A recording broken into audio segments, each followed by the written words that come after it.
Our Border Patrol comes and checks with us almost on a daily basis here, and they told us about an outbreak of scabies here at the McAllen station. And that's not all. We're starting to see chicken pox, we're starting to see staph infections, we're starting to see different viruses. Garcia believes the viruses are not confined to the detention center.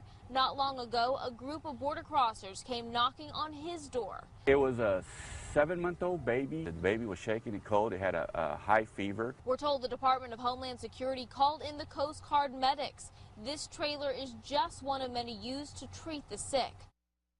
The current border crisis is just that, a national crisis. It has overrun law enforcement, local communities, state resources, the patience of citizens, school systems, a federal government that doesn't seem to have a clue, nor at times care to, what the common man and woman is experiencing, an overtaxed and underpaid border patrol, hospitals with not nearly enough doctors and nurses to care for those already there, and in need of medical help for things such as broken arms, broken legs, heart attacks, diseases. Let's begin right there. We are awash not only in immigrants crossing the border illegally, but we are being inundated by reports claiming, as a number of local and network broadcast stations are reporting, everything from scabies to Ebola crossing with these individuals into America. One problem: many of these reports are loaded with inaccuracies, rumors, innuendo, second and third-hand stories, and rarely, if ever, based on any solid, concrete, provable evidence.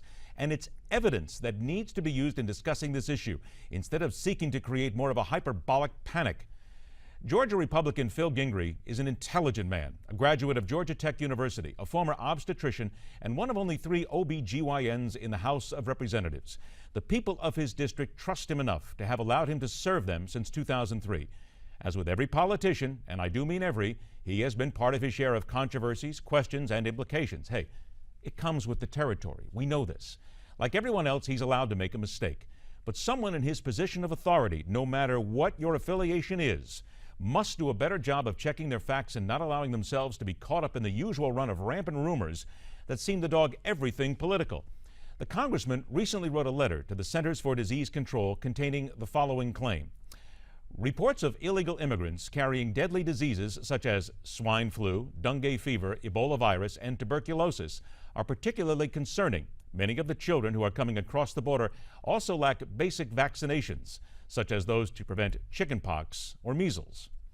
The congressman cites reports indicating several border agents have contracted disease through contact with the unaccompanied minors. In the CDC letter, he did not indicate the source of those reports. There have been no confirmed reports of Ebola, which is a disease where the majority of cases come from Africa. Most of the kids coming into America at the moment are from El Salvador, Guatemala, and Honduras. And a pediatrician treating many of the immigrants coming into McAllen, Texas, was quoted by NBC News, noting these children are bringing their medical records with them, and they're, for the most part, up to date. UNICEF, the Children's Rights and Emergency Relief Organization, reports that 93% of kids in Guatemala, Honduras, and El Salvador are vaccinated against diseases such as measles. American kids are ranked at 92%.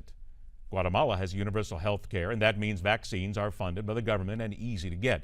Most of the kids crossing the border are described as being somewhat middle class and therefore unlikely to be rampant disease carriers, much less harboring Ebola. Yes, there are health issues.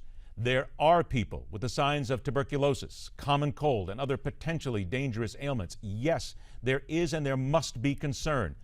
But the wild and screaming headlines and reports pointing to a new era of the Black Plague are often misleading, and simply put, they're wrong.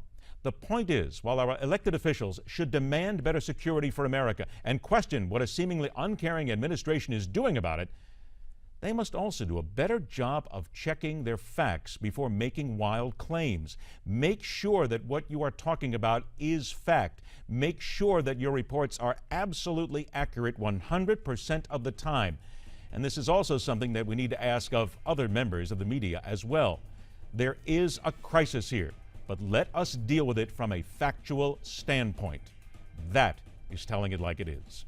Hour 2 of the fastest 3 hours of news. Eric Holder continues doing more harm than good by noting any disagreement with he and the president must be all about the color of skin. And our man in a suitcase takes Frontline from the Soviet Union's perspective. It's next.